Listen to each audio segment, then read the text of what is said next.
Hello all. I'm not going to put myself on a time restriction on this one, so sit back, relax, enjoy. But I'm going to talk about another obsession of mine that I've been kind of delaying on, and it's the Monkees. Hey, hey! Anyways, and in celebration of the big Blu-ray box set deluxe thing that's coming out this month, which was pre-ordered for me, because it was originally going to come out in April and it was going to be a birthday gift for me. But it's now coming out April 29th. Thanks, Rhino. But hey, if it's going to be done right, more power to them. It's going to be both seasons of the show, a new restoration of Head, which Criterion issued Head, the Monkees movie Head, in this nice box set. Head in this box set is going to have some deleted scenes. The film was originally just under 2 hours, and Rafelson cut out quite a bit, so I'm looking forward to seeing some of those deleted scenes. So that being said, I'm going to review some Monkee albums. I'm going to do them each individually, but I first want to start with the Rhino box sets that came out. Rhino did some limited edition box sets. These were all limited edition, so if you didn't grab them at the time, you can't grab them now. 2009, they issued a box set of The Birds, the Bees, and the Monkees, which is a total of 3 discs. There's a lot of swag inside here that I just don't really have time to take out since I'm going to talk about the album itself. But it's 3 discs. Disc 1, the stereo album. Disc 2, the rare, sought-after mono album, mono edition of it. And Disc 3 of rarities. And Disc 1 and 2 also have bonus tracks on them. A wealth of bonus tracks here. And then you also have the box set that they issued for Head. Beautiful. And again, there's a lot of swag in here that I don't want to take out. That was the next one in their reissue series. Then Instant Replay.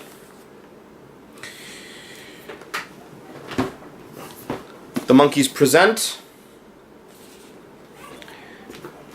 And the debut album, which was the most recent one, issued in 2014. Since that time, we haven't gotten any more box sets. But these are housed in miniature LP sleeves. You get a button in Birds, Bees, and Monkees too that came with. But, you know, with the stereo, then the mono, sort of a miniature LP sleeve. But these Monkees box sets that they put together, class act jobs. Class act jobs for what they're doing with the Monkees. Andrew Sandoval has been a master with archiving the Monkees stuff and being in charge of the remastering and the way these are put out. I mean, one may ask, the Monkees, all this bonus stuff, they weren't like Hendrix. They were a television show and whatever, blah, blah, blah, blah, blah. I'm not going to get into any of all that right now. But I will kind of say here that, yes, the Monkees became a band with the album Headquarters. If you're a Monkees fan, you know this.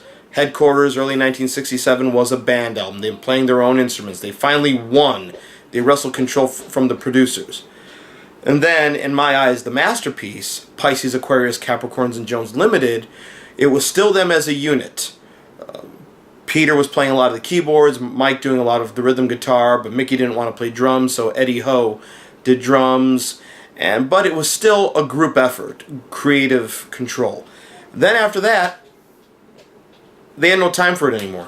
And another thing, they got rid of Chip Douglas. Chip Douglas kind of helped them in their musical revolution and in wresting control from the powers that be and whatnot. And he really helped them get mature musically. But at that point, Mike wanted to do his stuff. Mike wanted to sort of do this country rock kind of thing, but during this period of 1968, he was in sort of a weird bag.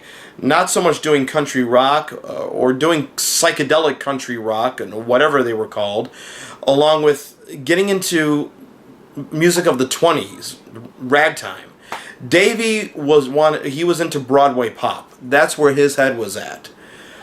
Took Mickey a while to get out there, but Peter was being very prolific during this time period, writing his own songs, doing sessions with his pals, Stephen Stills, Buddy Miles, several members of Buffalo Springfield, Bruce Palmer from Buffalo Springfield, and very prolific doing songs. So eventually Mickey got out of his shell and he started to produce some stuff. So you had 4 Monkee sessions going on in LA at various studios, sometimes at the same time. These were not Davy Jones sessions. They were all, or Mike Nesmith sessions, or Mickey Dolenz sessions, or Peter Tork sessions. These were all listed as Monkees sessions. But basically, each one produced their own sessions. So by this time, people say the Beatles' White Album is solo songs. But Birds and Bees and the Monkees, Instant Replay, and the Monkees Present are essentially a series of solo songs. There, you do not feel any interaction, and they really don't form any sort of cohesive whole. That being said, Birds and Bees and the Monkees were still popular when this one came out. They were still on television. Their television show was still going on. This came out towards the tail end of the 2nd season of the show. Valerie is on here. Daydream Believer, which was supposed to be on Pisces, Aquarius, Capricorn, and Jones Limited, but they decided to save it for this album, is on here. And so it's an interesting album. If you want, and it actually does kind of work as a whole. Davy's songs stick out like a sore thumb. But Dream World is one of his best solo compositions that he co-wrote with Steve Pitts, who was a friend of Mike Nesmith. That's one of his best. Zoran Zam, which is a song that Mickey Dolenz did, written by Bill Chadwick, in a session that Mickey produced, was used on the final episode of the show, is a great tune. And I love Mickey's reading of the lyric on this. Very dramatic.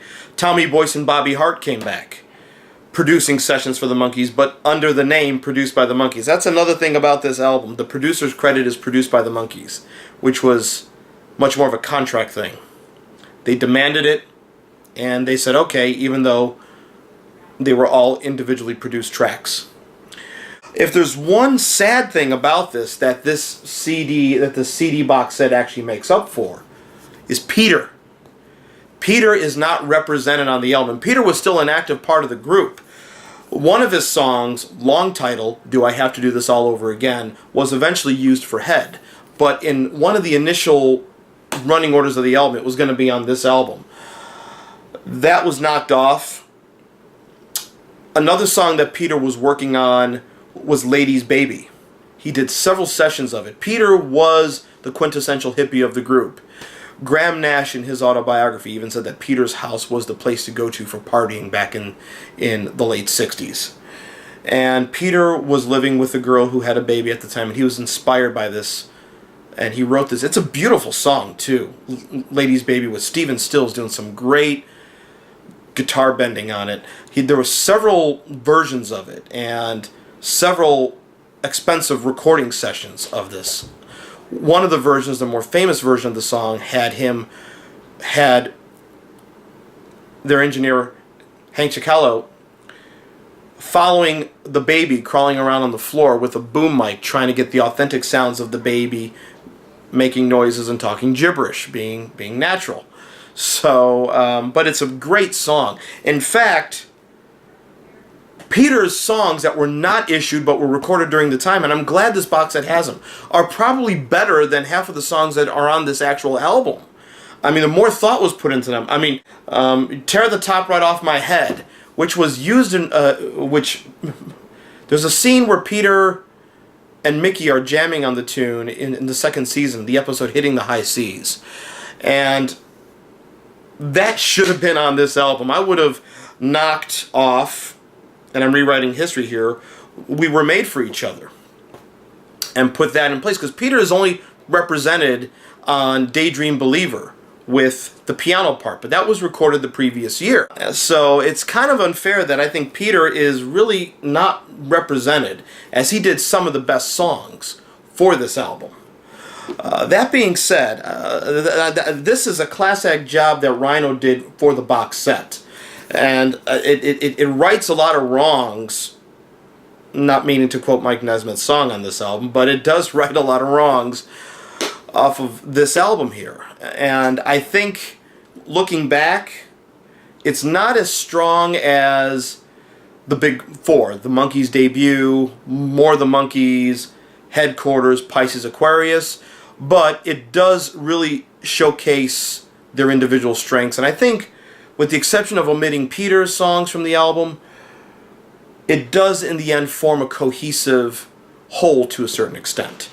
The bonus tracks on this, if you can get your hands on this now, you may find some for fetching on eBay. Only, I think, 3,000 of these were made. But if you can get your hands on one, I urge you to do it. When these come out and Rhino makes these announcements on these, you better put yourself on that pre-order list, because, you know, Monkees fans, us Monkee fans want this stuff. Birds and the Bees and the Monkees as an album, it's flawed. I wouldn't call it a masterpiece like the other four. I call those are slam bang masterpieces, the first four. But this is a solid album, flawed but solid. Birds, the Bees, and the Monkees. If you happen to get your hands on a copy of the original album on vinyl, you can only find stereo of this. The mono is pretty rare. If just a brief note on that, I think it was late '68, mid '68 or late '68. In America, mono was phased out. That's why America never got the mono edition of the Beatles' White Album. So a lot of mono mixes of albums were pretty much no more. You know, that's pretty much why I think by '69 in America, stereo became more prominent. I don't know if already existing mono albums were just yanked off the shelves and stereo exclusively, but I do know that mono by late '68 in America was no longer king, and America stopped issuing the mono albums. So if you get your hands on a mono vinyl edition of this, you're in the you're holding a very rare, sought after Monkees collectible on vinyl. And that's it. I will see you next on the box set of the soundtrack to their movie Head.